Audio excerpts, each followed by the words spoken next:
일단 제가 지금 면접관 역할을 해볼게요. 자기소개 한번 해보시죠.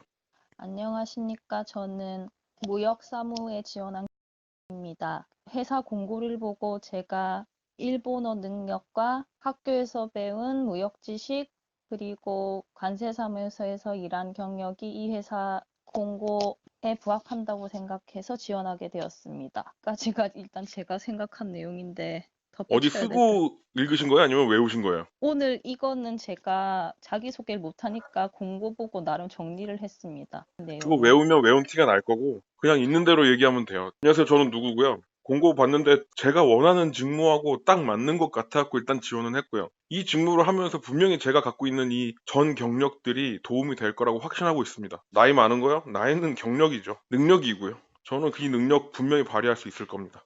너무 술술 대답 잘하시니까. 난 뭐 정확하게 뭐가 뭘 어떻게 했고 그런 걸 모르니까 그냥 얘기한 건데 자기 경력이니까 뭘 할 수 있고 뭐 어디에서 이렇고 다 알잖아요. 편안하게 네. 하시면 돼, 편안하게. 이제 공고 내용은 무역경리 회계 일반 비서 이렇게 돼 있는데 응. 이제 직무 내용은 기획 추진 해외 영업 국내 경영 지원 전략 비서 이렇게 돼 있어요. 이 내용 가지고는 제가 무슨 내용인지가 모르겠는 거예요, 전혀. 똑같이 얘기하면 돼요. 사실은 거기다 적혀 있는 게 너무 어렵게 적혀 있어가지고 어떤 일들을 해야 되는지 잘 모르지만 그렇게 얘기하시면 돼요. 그냥 느낀 대로 얘기하면 되는 느낀 대로 거군요. 얘기하면 돼요. 막 다 알고 오는 사람을 원하는 게 아니에요, 그쪽은. 지금 불렀잖아요. 네. 나는 뽑힐 거야. 근데 뽑힐 건데 더 중용되기 위해서 면접 보러 가는 거야라고 생각하시면 돼요. 왜냐면 진짜 그거니까. 공백기는 아까 얘기하신 대로 공부한 거죠. 공부한 건 공백기가 아니에요. 내 능력을 더 함양시키기 위해서 한 거지. 네, 그냥 공무원 준비했습니다 하고 뒤에다가 그게 그냥 혹시 취약점이에요? 취약점, 저는 공백기가 취약이라고 생각했거든요. 되게 아, 기니까. 그러면 좀 더 자세하게 자신감 있게 해요. 공무원 시험 볼 때 어떤 법 공부했어요? 국어, 영어, 국사랑 그다음에 사회하고 행정법을 했는데 거기서 가장 재밌게 했던 건 뭐예요? 전 국어를 가장 재밌게 했어요. 국어에서 어떤 것들이 재밌었어요? 이제 문법이라든지 이렇게 보면은 이제 평태소 이렇게 되게 세분화돼서 뭐 높임법도 있고 그런데 그런 걸 공부하면서 그 공부한 게 제가 번역하는 데 되게 도움이 되더라고요. 나중에 천재적인, 이제 너무 할 말 쉽다. 제가 그래가지고 공무원 준비를 오랫동안 했는데 그 중에서 가장 좋아했던 건 국어입니다. 국어라고 해서 그냥 막 교과서에 있는 내용을 공부하는 게 아니고요. 높임법과 낮춤법 같이 그리고 상대방을 높이거나 아니면 우리 회사를 낮추는 그런 문법들을 공부하면서 굉장한 희열을 느꼈습니다. 이런 거를 번역했을 때 그리고 무역 쪽에서 일을 할 때 다른 회사와 커뮤니케이션 할 때에도 제가 만들어내는 문법들이 지금보다 훨씬 더 좋은 소통 창구를 만들어내는 역할들을 분명히 해낼 것이라고 저는 완벽하게 확신하고 있습니다. 마치 공무원 시험 했어요보다 훨씬 더 디테일하고 이 사람은 여기다 써먹어야 되겠다 같은 느낌 오지 않아요? 네. 문서 그 쓰는데도 제가 다르다는 걸 확실하게 보여드릴 수 있습니다. 쉽잖아. 너무 잘하시니까 신기하다. 그리고 회사에서 지금 일하고 있는 건 일단 기간은 안 적어 놓고 그냥 재직중만 적어서 넣었거든요. 그건 분명히 얘기할 거예요.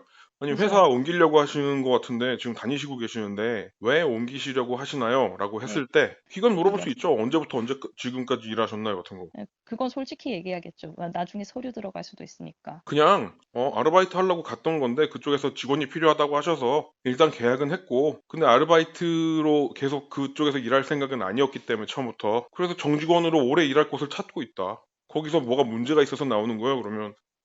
문제라기보다는 내가 맨 처음에 그쪽에서 면접 볼 때 말씀드렸던 직무하고 다른 직무들을 좀 받은 게 있는데 사실은 아까 말씀드린 것처럼 아르바이트 할 목적으로 갔던 거고 저는 그쪽에서는 오래 일할 생각을 처음부터 안 했기 때문에 제가 원하는 직무 그리고 제가 원하는 회사 거리 이런 거 다 따져 봤을 때 최적의 회사라고 느낀 곳에 있길래 지원했습니다. 간단하다.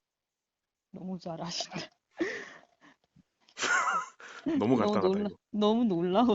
진짜 경력이 너무 베테랑이시라. 그럼 그다음에 막 웃을 거예요, 이제. 그런 얘기 막 술술 하잖아요. 그럼 막 웃으면서 이제 그 자기네 회사는 어떻고 뭐가 어떻고 이제 그 막 너스레에 같이 너스레를 떨어주는 사람들이 있을 거예요. 나를 뽑아야 하는 이유. 저를 안 이 뽑으시면 후회하실 테니까요. 뭐 당연한 걸 물어보고 계세요.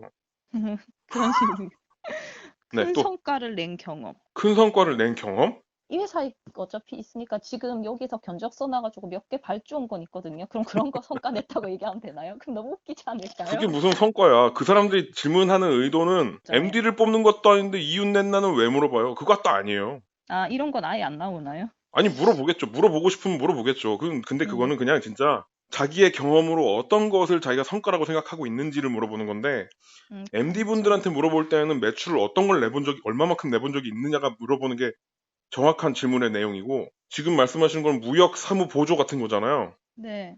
거기에다가 뭐 성과를 낸 게 있냐고 그러면 뭐 가서 뭐 항해하고 있는 구멍난 배 바닥을 납땜질 했어요. 뭐 이런 거 얘기할 것도 아니잖아. 그러니까 거기서 물어보는 건 뭐냐면 살면서 어떤 경험을 자기의 큰 성과라고 생각하고 살고 있나. 요거 얘기하는 건데 업무도 내세울 만한 성과라고 할 만큼 뭐 숫자가 크게 변동이 있는 걸 만들어낼 수 있는 업무도 아니잖아요. 거기서도 네. 그거 알고 물어보는 걸 거란 말이야. 네. 그죠? 그러면 저는 업무적으로 뭐 큰 성과를 냈다고 하기에는 좀 부끄러운 수준이라 말씀드리는 게 어렵고 제가 살아오면서 가장 큰 성과라고 생각하고 있는 거는 몇 년도 몇 월 며칠 결혼 기념일 때 뭘 해드렸는데 어머니 아버지가 우시는 걸 보고 아 진짜 난 정말 잘 살고 있구나 내가 대견한 딸로 거듭나고 있구나 내 인생에서 가장 큰 성과라고 생각하고 살고 있습니다. 그리고 인생을 살면서 3번 정도 큰 성과를 낸다고 그냥 수치화로 얘기해 볼 수 있을 것 같은데 저는 나머지 인생에 있어서 2개의 큰 성과는 이 회사에서 내고 싶습니다. 와. 진짜 말만 들어내기 너무 잘하신다. 신기해요, 전. 부당한 업무 지시했을 때 저는 상사한테 얘기한다. 예전에 이렇게 얘기했었는데 사실 그 대답하면 안 되는 거더라고요. 나 같으면 그러겠네. 면접 보는데. 만약에 상사가 말도 안 되는 법과 관련되어 있는 불법적인 일을 행하려고 하는데 내가 그걸 알았어. 그럼 그거 그 상황에서 어떻게 할 것인가? 라고 물어보면 사실 제가 그런 경험을 가지고 있는 것도 아니고 너무 드라마 같은 당황스러운 일이기 때문에 질문을 상정하고 준비해 본 것도 없어서 당황스러운 건 지금도 마찬가지입니다. 그런데 제가 가진 지식이 전체를 아우르는 지식이라고 생각하지 않고 언제나 겸손한 자세로 일과 생활을 하고 있기 때문에 만약에 이런 일이 생긴다고 하면 저보다 현명하신 상관을 찾아서 이런 일에 대해서 질문을 한번 더 드려보겠습니다. 그분에게 조언을 얻고 지시나 조언을 따르는 방향으로 한번 생각을 해보겠습니다. 같이. 그런데 이게 부당한 업무 지시가 아닐 수도 있다고 하더라고요. 이게 유튜브 같은 데 뭐 관점이 다르더라고요. 저 사람은 내 불법적인 건지 아니면 자기가 그냥 하려고 하는 건지 잘 모르겠는데 어쨌든 내가 봤을 때 이상해. 그러면 그냥 상사한테 가서 물어보는 거죠. 더 현명한 상사한테 가서 이런 일이 있는데 이거 어떻게 해야 될까요? 이게 좀 불법적인 걸까요? 아니면 부당한 걸까요? 같은 걸 물어보면 되죠. 그럼 만약에 부당하다라고 하면 부당한 거고 이건 불법적인 거다 그러면 불법적인 거죠. 제가 자의적으로 해석하지 않고 현명한 분에게 여쭤보겠습니다. 같으면 딱 되겠는데? 직무가 바뀌어도 괜찮습니까? 제가 하는 일에서 엄청난 힘을 발휘하고 역량을 발휘한다면 얘를 다른 데 끼워 넣고 다른 일을 시키는 것보다 이 일을 계속 시키는 게 더 유리하겠다고 생각하실 만큼 일을 해낼 텐데 만약에 제가 하는 일에서도 역량을 발휘하는데 저쪽에 가서도 일을 잘하지 않을까 하시고 일을 하게 넣어주시면 그쪽에서도 기대하는 만큼의 효과, 역량, 능력 최대한 발휘하면서 일할 수 있다. 내 능력은 하는 업무와 관련 없이 최대한의 효과를 발휘하고 있을 겁니다. 요게 좋겠는데? 영상에다가 보내주시는 문자 그대로 해서 넣을게요. 유튜브에 문자 쓸 일도 오는군요. 잘 보겠습니다. 네, 좋은 거 그래요. 해주셨는데 녹음한 거 보면서 리마인드 잘 해서 잘 보겠습니다. 저도 잘 보고 싶어요. 자, 화이팅 하시고요. 네, 벌벌 떨다가 밤새지 말고 일찍 주무세요. 네, 그래야죠. 고맙습니다. 정말로 아닙니다. 휴식인데. 감사합니다. 연락해 네, 주셔서. 고맙습니다. 네.